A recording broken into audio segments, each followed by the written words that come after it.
नमस्कार दोस्तों, welcome to Dwivedi classes Prayagraj. दोस्तों, आज का जो वीडियो है ऐसे सभी दोस्तों के लिए जो कॉम्पिटिटिव एग्ज़ाम की प्रिपरेशन करते हैं।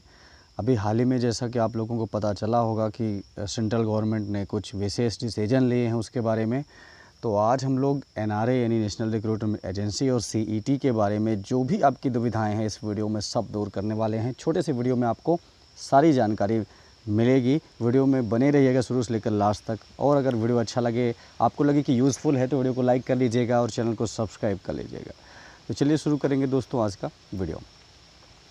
नेशनल रिक्रूटमेंट एजेंसी एनआरए का फुल फॉर्म है नेशनल रिक्रूटमेंट एजेंसी। सरकारी नौकरी के लिए एक भर्ती परीक्षा, जाने एनआरए से जुड़े हर सवाल का जवाब करने वाले हैं। देश में अब सरकारी नौकरी के लिए अलग अलग फॉर्म भरने या ढेर सारी परीक्षाएं देने की ज़रूरत नहीं पड़ेगी। केंद्र सरकार ने बुधवार को बड़ा ऐलान करते हुए देश में एक भर्ती परीक्षा को मंजूरी दे दी है। नेशनल रिक्रूटमेंट एजेंसी एनआरए के गठन के साथ ही अलग अलग विभागों के लिए आपको अलग अलग परीक्षा नहीं देनी होगी।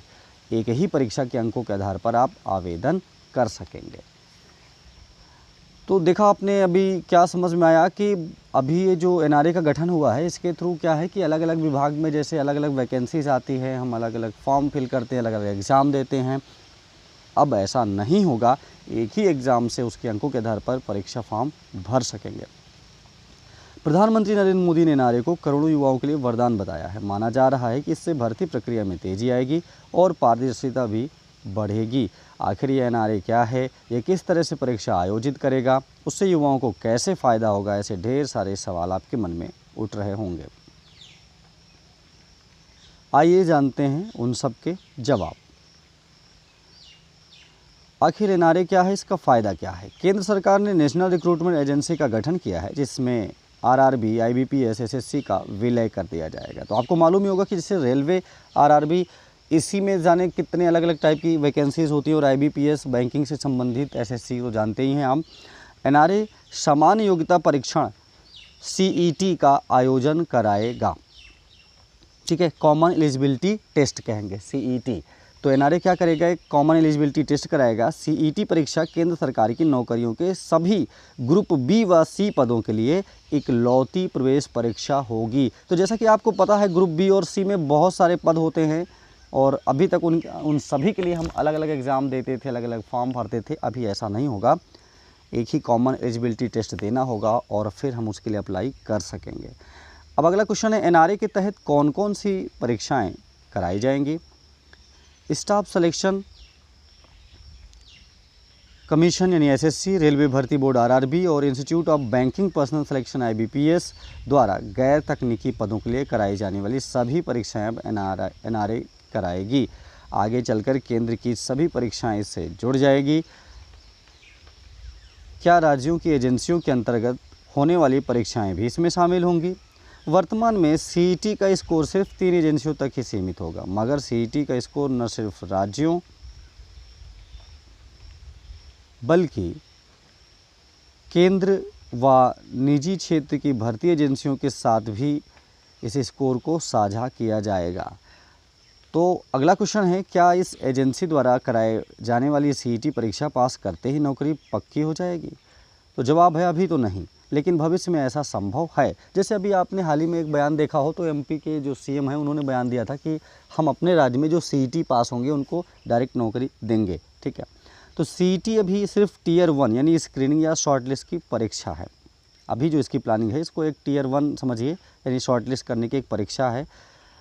इसमें पास होने वाले छात्र वैकेंसी के लिए होने वाली उच्च स्तरीय परीक्षा के लिए आवेदन कर सकेंगे। हालांकि कुछ एजेंसियों ने सिर्फ सीईटी परीक्षा के आधार पर सीधे नौकरी देने के भी संकेत दिए हैं। अगला क्वेश्चन है, एनआरए की सीईटी परीक्षा के लिए योग्यता क्या चाहिए और इसका सिलेबस क्या होगा। ये भी बहुत महत्वपूर्ण क्वेश्चन है।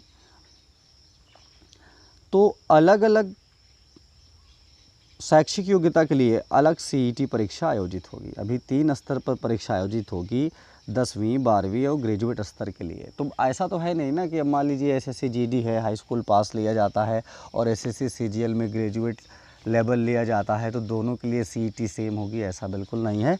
मेंस अभी 3 लेवल पर बनाया गया है, 10वीं 12वीं और ग्रेजुएट स्तर के लिए। हालांकि पाठ्यक्रम एक ही होगा, परीक्षा का सिलेबस 10वीं 12वीं और ग्रेजुएशन स्तर के आधार पर ही होगा।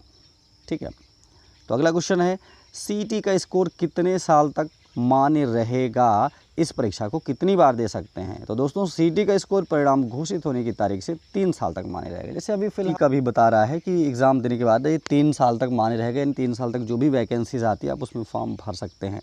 अगर कोई अपना स्कोर बढ़ाना चाहता है तो वह बार बार परीक्षा दे सकता है, यानी परीक्षा देने में रोक नहीं है। मान लो आपने परीक्षा दिया, आपको लगता है कि और अच्छा मैं अगली बार कर सकता हूँ, तो अगली बार भी आप परीक्षा दे सकते हैं।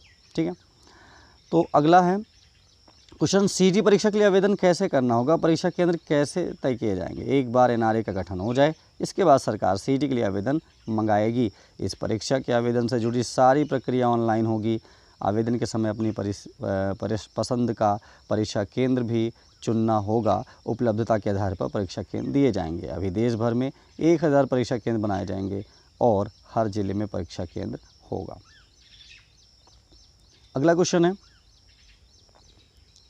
सीईटी परीक्षा कितनी भाषाओं में होगी और यह परीक्षा साल में कितनी बार होगी, इसमें आवेदन के लिए क्या आयु सीमा होनी चाहिए। सीईटी की परीक्षा कई भाषाओं में होगी। केंद्र सरकार के मुताबिक यह परीक्षा 12 भाषाओं में होगी। इस परीक्षा का आयोजन साल में 2 बार किया जाएगा। इसके लिए न्यूनतम आयु 18 वर्ष है। सीईटी में अधिकतम आयु सीमा मौजूद नियमों के तहत होगी। हालांकि एससी, एसटी, ओबीसी व अन्य श्रेणी के उम्मीदवारों को आयु सीमा में छूट मिलेगी। हाँ, उनको तो हर जगह छूट, जैसे जो रिजर्व कैटेगरी वाले हैं तो उनको तो छूट मिलेगी ही। अगला क्वेश्चन है सरकारी नौकरी के लिए चयन की प्रक्रिया क्या रहेगी। ये बहुत इंपॉर्टेंट क्वेश्चन है।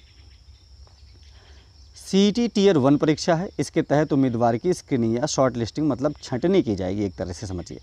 इसके बाद अगले उच्च स्तर की उच्च परीक्षा देनी होगी, अगले स्तर की उच्च परीक्षा, जिसमें medical test, interview, physical test भी शामिल होंगे। इसका आयोजन वही संबंधित भर्ती एजेंसियों द्वारा ही किया जाएगा। नेक्स्ट क्वेश्चन है क्या इससे जल्द नौकरी मिलने में मदद मिलेगी। केंद्र सरकार ने इसके लिए क्या बजट रखा है। ये बहुत महत्वपूर्ण है कि भाई जल्द नौकरी में क्या मदद मिलेगी, क्योंकि यहाँ तो यही हाल है कि नौकरी जल्द नहीं मिलती है परीक्षा पास करने के बाद भी। केंद्र सरकार का कहना है कि इससे भर्ती प्रक्रिया में लगने वाले समय में काफ़ी कमी आएगी। हाँ, कमी तो आएगी क्योंकि अलग अलग परीक्षाएं होती रहती हैं, अलग अलग फॉर्म भरे जाते हैं, तो तमाम तरह से समय बहुत ज़्यादा लग जाता है। ऐसे में जब एक ही परीक्षा में होगा और साल में 2 बार आयोजित की जानी होगी तो निश्चित रूप से समय तो कम लगेगा। कई विभागों ने तो संकेत दिए हैं कि वे भर्ती के लिए दूसरे दौर की परीक्षा भी नहीं कराएंगे।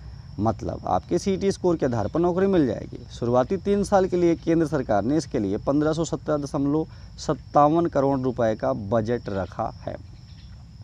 तो दोस्तों ये रही बहुत ही इम्पोर्टेंट अपडेट आप सभी प्रतियोगी भाइयों के लिए।